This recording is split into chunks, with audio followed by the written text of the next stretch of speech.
1910 में जर्मनी की एक ट्रेन में एक 15-16 वर्ष का युवक बेंच के नीचे छिपा पड़ा है।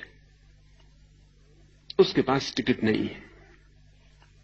वो घर से भाग खड़ा हुआ है। उसके पास पैसा भी नहीं है। फिर तो बाद में वो बहुत प्रसिद्ध आदमी हुआ और हिटलर ने उसके सिर पर 2 लाख मार्क की घोषणा की कि जो उसका सिर काट लाए। वो तो फिर बहुत बड़ा आदमी हुआ और उसके बड़े अद्भुत परिणाम हुए और स्टालिन और आइंस्टीन और गांधी सब उससे मिलकर आनंदित और प्रभावित हुए। उस आदमी का बाद में नाम हुआ वुल्फ मैसिंग। उस दिन तो उसे कोई नहीं जानता था 1910 में। वुल्फ मैसिंग ने अभी अपनी आत्मकथा लिखी है जो रूस में प्रकाशित हुई है और बड़ा समर्थन मिला है। अपनी आत्मकथा उसने लिखी है अबाउट माई सेल्फ। उसमें उसने लिखा है कि उस दिन मेरी जिंदगी बदल गई। उस ट्रेन में नीचे फर्श पर छिपा हुआ पड़ा था बिना टिकट के कारण। मैसिंग ने लिखा है कि वो शब्द मुझे कभी नहीं भूलते, टिकट चेकर का कमरे में प्रवेश, उसके जूतों की आवाज और मेरी सांस का ठहर जाना और मेरी घबराहट और पसीने का छूट जाना ठंडी सुबह, और फिर उसका मेरे पास आके पूछना, यंग मैन योर टिकट। मैसिंग के पास तो टिकट थी नहीं, लेकिन अचानक पास में पड़ा हुआ एक कागज का टुकड़ा, अखबार की रद्दी का टुकड़ा मैसिंग ने हाथ में उठा लिया, आंख बंद की और संकल्प किया ये टिकट है, और उसे उठा के टिकट चेकर को दे दिया। और मन में उसने सोचा कि हे परमात्मा, उसे टिकट दिखाई पड़ जाए। उसने उस कागज को पंक्चर किया, टिकट वापस लौटाई और कहा कि when you have got the ticket why you are lying under the seat.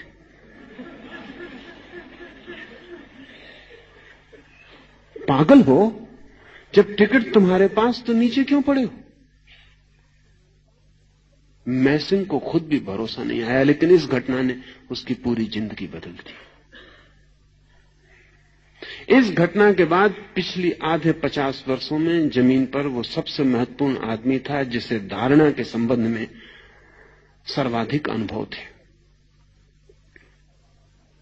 मैसिंग की परीक्षा दुनिया में बड़े बड़े लोगों ने ली।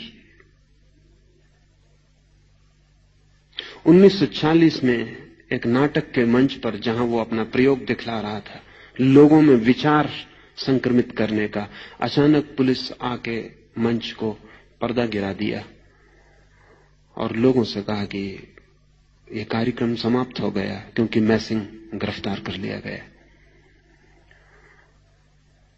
मैसिंग को तत्काल बंद गाड़ी में डाल के क्रिमिनल ले जाया गया और स्टालिन के सामने मौजूद किया गया।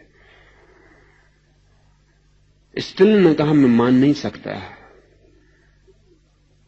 कि कोई किसी के दूसरे की धारणा को सिर्फ आंतरिक धारणा से प्रभावित कर सकता, क्योंकि अगर ऐसा हो सकता है तो फिर आदमी सिर्फ पदार्थ नहीं रह जाता। तो मैं तुम्हें इसलिए पकड़ के बुलाया हूं कि तुम मेरे सामने सिद्ध करो। तो मैसिंग ने कहा, आप जैसा भी चाहें। तो स्टालिन ने कहा कि कल 2 बजे तुम यहां रहो बंद, 2 बजे आदमी तुम्हें ले जाएंगे मॉस्को के बड़े बैंक में। तुम क्लर्क को 1 लाख रुपया सिर्फ धारणा के द्वारा निकलवा के ले आओ। पूरा बैंक मिलिट्री से घेरा गया है। 2 आदमी पिस्तौलें लिए हुए मैसिंग के पीछे। ठीक 2 बजे उसे बैंक में ले जाया गया। उसे कुछ पता नहीं कि किस काउंटर पर उसे ले जाया जाएगा। जाके ट्रेजरर के सामने उसे खड़ा कर दिया गया। उसने कोरा कागज उन 2 आदमियों के सामने निकाला, कोरे कागज को 2 क्षण देखा, ट्रेजरर को दिया और 1 लाख रूबल। ट्रेजरर ने कई बार उस कागज को देखा, चश्मा लगाया, वापस गौर से देखा और फिर 1 लाख रुपया, 1 लाख रूबल निकाल के मैसिंग को दे दिए। मैसिंग ने बैग में वापस अंदर रखे, स्टालिन को जाके रुपए दिए। स्टालिन ने कहा, हैरानी। वापस मैसिंग लौटा, जाके क्लर्क के हाथ में वो रुपए वापस दिए और कहा मेरा कागज वापस लौटा दो। जब क्लर्क ने वापस कागज देखा तो वो खाली था। उसे हार्ट अटैक का दौरा पड़ गया, वो वहीं नीचे गिर पड़ा। तो वो बेहोश हो गया, उसकी समझ के बाहर हो गई बात की क्या हुआ है। लेकिन स्टालिन इतने से राजी न हुआ। कोई जालसाजी हो सकती है, कोई क्लर्क और उसके बीच तालमेल हो सकता है। तो क्रेमलिन के कमरे में उसे बंद किया गया, हजारों सैनिकों का पहरा लगाया गया और कहा कि ठीक 12:05 पर वो सैनिकों के पहरे के बाहर हो जाए। वो ठीक 12:05 पर बाहर हो गया। सैनिक अपनी जगह खड़े रहे, वो किसी को दिखाई नहीं पड़ा। वो स्टालिन के सामने जाके मौजूद हो गया। इस पर भी स्टालिन को भरोसा नहीं आया, और भरोसा आने जैसा नहीं था, क्योंकि स्टालिन की पूरी फिलॉसफी, पूरा चिंतन, पूरा कम्युनिज्म का धारणा सब बिखरती है। ये एक आदमी कोई धोखाधड़ी कर दे और सारा का सारा मार्क्सियन चिंतन का आधार गिर जाए। लेकिन स्टालिन प्रभावित जरूर इतना हुआ कि उसने तीसरे प्रयोग के लिए और प्रार्थना की। उसकी दृष्टि में जो सर्वाधिक कठिन बात हो सकती थी वो ये थी, उसने कहा कि कल रात 12 बजे मेरे कमरे में तुम मौजूद हो जाओ, बिना किसी अनुमति पत्र के। ये सर्वाधिक कठिन बात थी, क्योंकि स्टालिन जितने गहन पहरे में रहता था उतना पृथ्वी पर दूसरा कोई आदमी कभी नहीं रहा। पता भी नहीं होता था कि स्टालिन किस कमरे में है क्रेमलिन के। रोज कमरा बदल दिया जाता था ताकि कोई खतरा ना हो, कोई बम न फेंका जा सके, कोई हमला न किया जा सके। सिपाहियों की पहली कतार जानती थी कि 5 नंबर कमरे में है, दूसरी कतार जानती थी कि 6 नंबर कमरे में है, तीसरी कतार जानती थी कि 8 नंबर कमरे में है। अपने ही सिपाहियों से भी बचने की जरूरत स्टालिन को थी। कोई पता नहीं होता था कि स्टालिन किस कमरे में। स्टालिन की खुद पत्नी भी स्टालिन के कमरे का पता नहीं रख सकती थी। क्रेमलिन के सारे कमरे जिनमें स्टालिन अलग अलग होता था करीब करीब एक जैसे थे, जिनमें वो कहीं भी किसी भी क्षण हट सकता था। सारा इंतजाम हर कमरे में था। ठीक रात 12 बजे पहरेदार पहरा देते रहे और मैसिंग जाके स्टालिन की मेज के सामने खड़ा हो गया। स्टालिन भी कब गया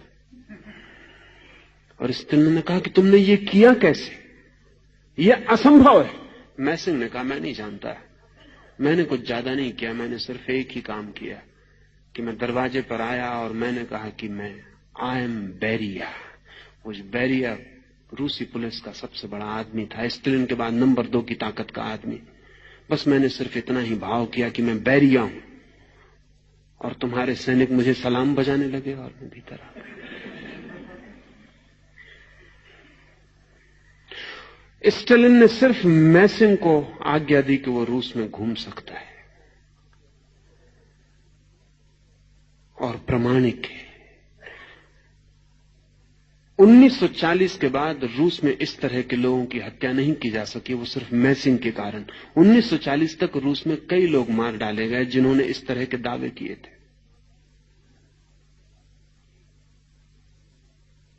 कार्ल आटोविच नाम का एक आदमी 1937 में रूस में हत्या की स्टालिन की आज्ञा से, क्योंकि वो भी जो करता था वो ऐसा था कि उससे कम्युनिज्म की जो मटेरियलिस्ट भौतिकवादी धारणा है वो बिखर जाती। अगर धारणा इतनी महत्वपूर्ण हो सकती है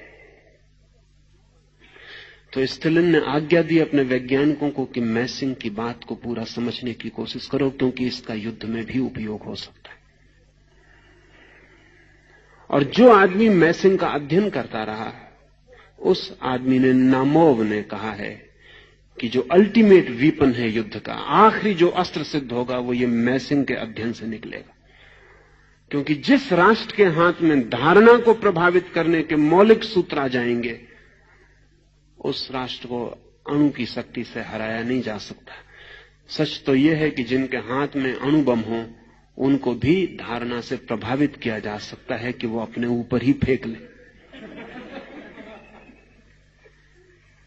एक हवाई जहाज बम फेंकने आ रहा हो, उसके पायलट को प्रभावित किया जा सकता है कि वापस लौट जाए, अपनी ही राजधानी पे गिरा दे। नामोव ने कहा है कि the ultimate weapon in war is going to be psychic power. ये धारणा की जो शक्ति है, यह आखिरी अस्त्र सिद्ध होगा। इस पर रोज काम बढ़ता चला जाता है।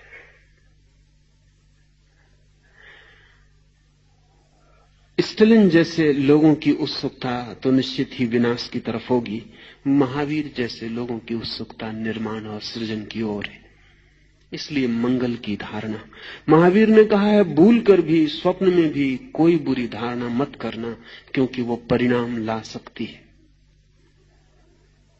आप राह से गुजर रहे हैं, आप सोचते हैं मैंने कुछ किया भी नहीं, एक मन में ख्याल भर आ गया कि इस आदमी की हत्या कर दूं। आपने कुछ किया नहीं, कि इस दुकान से फला चीज चुरा लूं। आप चोरी करने नहीं भी गए, लेकिन क्या आप निश्चिंत हो सकते हैं कि राह पर किसी चोर ने आपकी धारणा न पकड़ ली होगी?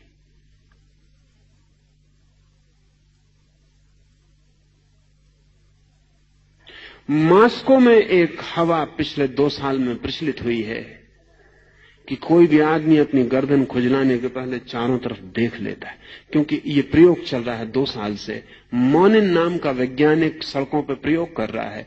वो आपके पीछे आके कहेगा आपकी गर्दन पे कीड़ा चढ़ रहा है, मन में अपने गर्दन खुजला रही है, खुजलाओ जल्दी, और लोग खुजलाने लगते हैं।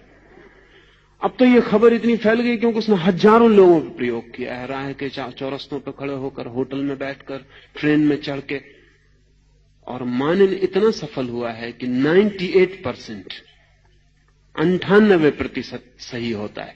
जिसके पीछे खड़े होकर वो भावना करता है कि गर्दन खुजला रही है, कीड़ा चढ़ रहा है, जल्दी खुजलाओ, वो जल्दी खुजला। अब तो लोगों को पता चल गया सच में भी कीड़ा चढ़ा हो तो लोग पहले देख लेते हैं कि वो मानिन नाम का आदमी आसपास तो नहीं। जब से मानिन का प्रयोग सफल हुआ है, तब से मस्तिष्क के बाबत एक नई जानकारी मिली है, और वो ये कि मस्तिष्क सामने से जितनी शक्ति रखता है, उससे चौगुनी शक्ति मस्तिष्क के पीछे के हिस्से में।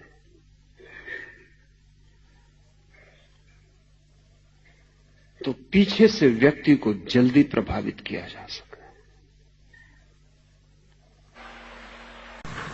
मेरी बातों को इतने प्रेम और शांति से सुना, उसके लिए बहुत बहुत अनुग्रहित हूं, और अंत में सबके भीतर बैठे परमात्मा को प्रणाम करता हूं। मेरे प्रणाम स्वीकार।